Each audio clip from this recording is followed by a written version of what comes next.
Centred cubic unit cell में फिर से अगर हम अपनी एनसीईआरटी की बुक देखें तो already we have remembered this position. See the page number 18 बच्चों, NCERT page number 18। If you see you can see this figure number 1.20। इसमें 3 येलो पार्टिकल्स आपको शो किए, केवल 3 पार्टिकल शो किए, तो कंफ्यूज नहीं होना है ना। फेस सेंटर्ड क्यूबिक का हमें एग्जैक्ट पोजीशन याद होना चाहिए। फेस सेंटर्ड क्यूबिक में क्या क्या कहां पार्टिकल्स थे। Particles are present at all the corners as well as centre of each face, है ना। हर एक फेस के सेंटर पे भी पार्टिकल होता है। इसमें बस जस्ट सिंपलिसिटी के लिए आपको केवल एक फेस दिखाया गया है, जो राइट साइड वाला फेस है। उसमें भी ये ए वाले कॉर्नर का पार्टिकल तो दिखाया, बी वाले कॉर्नर पे पार्टिकल नहीं दिखाया। तो ऐसा मत समझना कि यहाँ पार्टिकल नहीं है।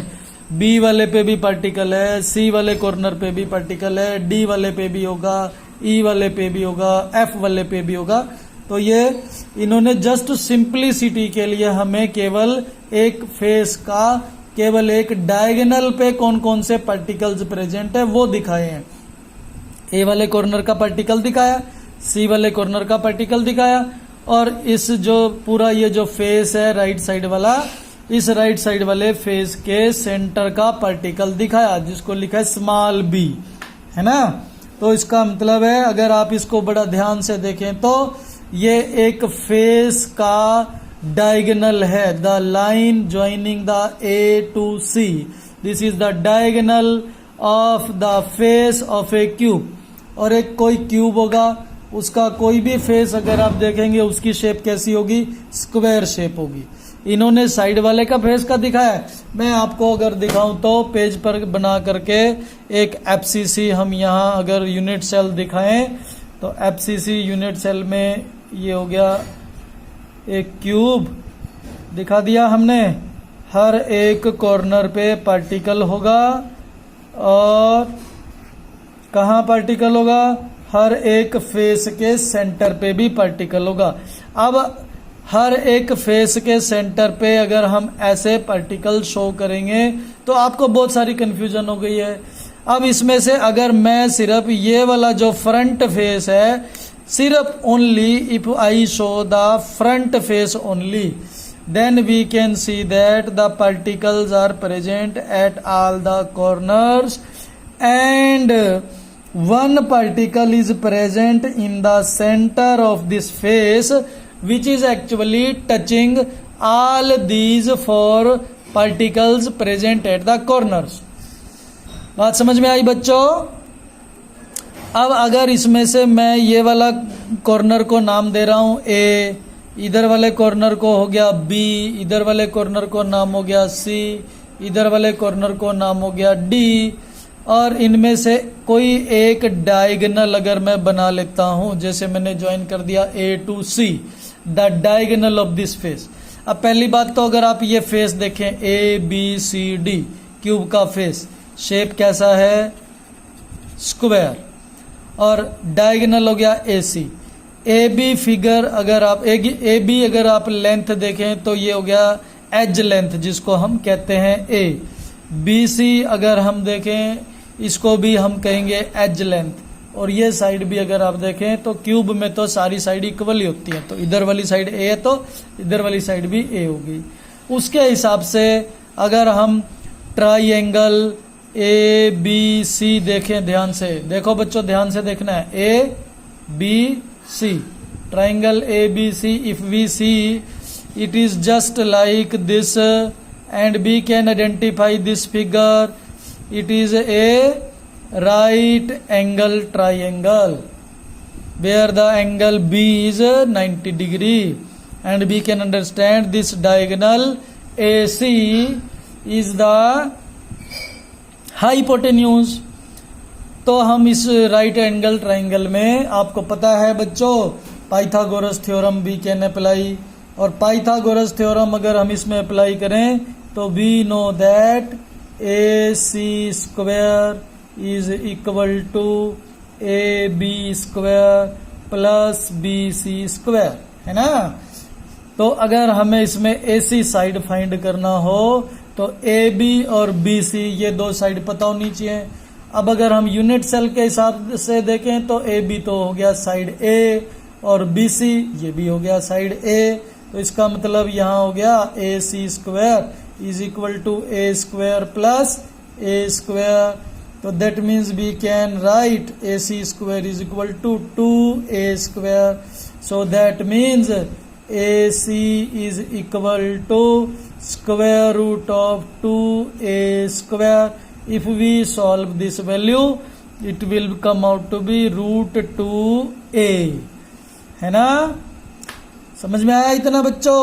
रूट 2A और AC मतलब A से C तक की डिस्टेंस अगर हम पार्टिकल का रेडियस के हिसाब से गिने ना बच्चों, तो यहां से यहां तक का जो पार्टिकल का रेडियस है वो कितना होगा R, और यहां से लेकर के सेंटर वाला जो पार्टिकल है उसका अगर हम ये पूरा एक एंड से दूसरे एंड तक इस पार्टिकल को देखें तो ये पूरी यहां से यहां तक की लेंथ को हम कहते हैं डायमीटर, मतलब ये हो गया 2R, और C वाले कॉर्नर का पार्टिकल की इस डिस्टेंस को हम कहेंगे R।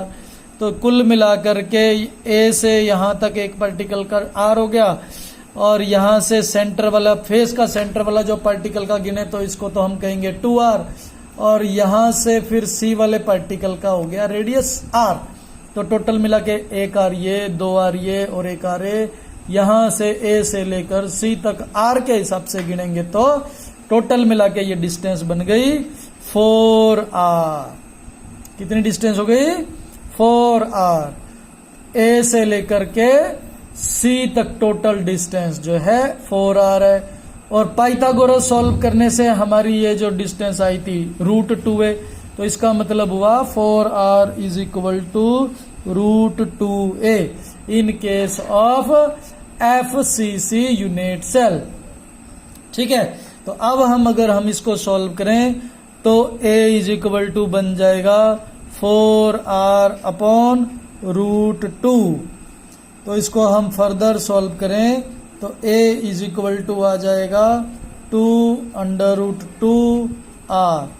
This value, this relation between A and R we should directly remember. ये रिलेशन हमें डायरेक्टली रिमेम्बर रखना है और आगे न्यूमेरिकल्स में यूज भी होगा। तो अगर ये रिलेशन हमें पता है then we can find packing efficiency. Packing efficiency का बच्चों फॉर्मूला हमने अभी अभी पढ़ा था। ये फॉर्मूला डायरेक्टली एप्लीकेबल होगा सभी टाइप के यूनिट सेल पे। क्या फॉर्मूला था, हम इसको दोबारा देख लेते हैं। पैकिंग एफिशिएंसी का फॉर्मूला था Z into 4/3 pi R cube divided by A cube into 100 divided by A cube. A cube क्या चीज था? ये पूरा total volume of the unit cell. और Z क्या चीज था, किसी को याद है? बताओ तो जल्दी से। Z, what is Z? हाँ, very good, number of particles in the unit cell. Simple cubic में तो एक ही पार्टिकल था, है ना, और हर एक पार्टिकल क्योंकि सफियर है तो पूरे सफियर का वॉल्यूम हो गया 4/3 पाई R क्यूब।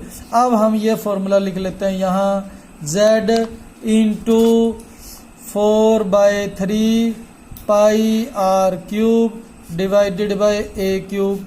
अब इससे आगे हम सॉल्व करेंगे the case of a FCC unit cell. FCC unit cell का केस सॉल्व करना हो तो पहले हमें FCC में Z की वैल्यू पता होनी चाहिए। Z की वैल्यू कितनी होती है बच्चों FCC के केस में? हाँ, वेरी गुड, बहुत अच्छे। तो हो गया इसमें नंबर ऑफ पार्टिकल 4 इंटू हो गया 4/3 pi R cube divided by A cube. अच्छा, A का तो यहाँ हम रिलेशन फाइंड कर ही चुके हैं। A इज इक्वल टू कितना है? 2 रूट 2R। तो A की जगह हमने लिख लिया 2 रूट 2R का whole cube. Now if we solve all this then we find that this value becomes 16 √2। हैं जी बेटा जी, हाँ हाँ, very very good, very good, very good. हाँ, आपने हमारा गलती पकड़ा, बहुत अच्छे, शाबाश। ऐसा होना चाहिए बच्चे ना। तो पैकिंग एफिशिएंसी तो हमने फाइंड ही नहीं किया। अगर हम 100 ही नहीं लगाएंगे तो इसका मतलब ये हमने क्या फाइंड किया, पैकिंग फ्रैक्शन। पैकिंग एफिशिएंसी तो बच्चों तभी बनेगी जब यहाँ पे हम लिखेंगे into 100।